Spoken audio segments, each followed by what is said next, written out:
Welcome, today I'll show you how to change icon shape into T-MOBILE Revvl 6.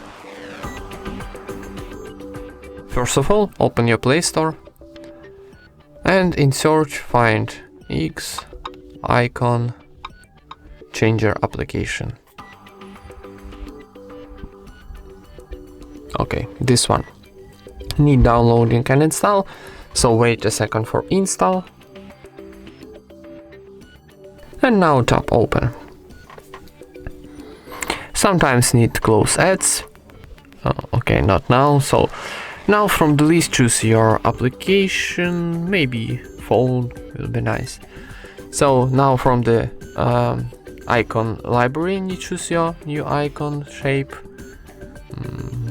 Maybe this one will be okay. Okay, choose this one.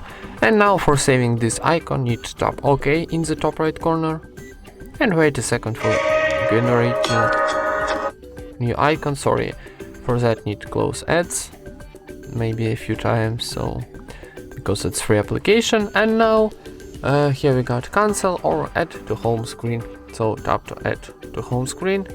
We got success message, so go our home screen, and here we got our new phone icon. And that's it. Thank you for watching, leave thumbs up and subscribe to our channel.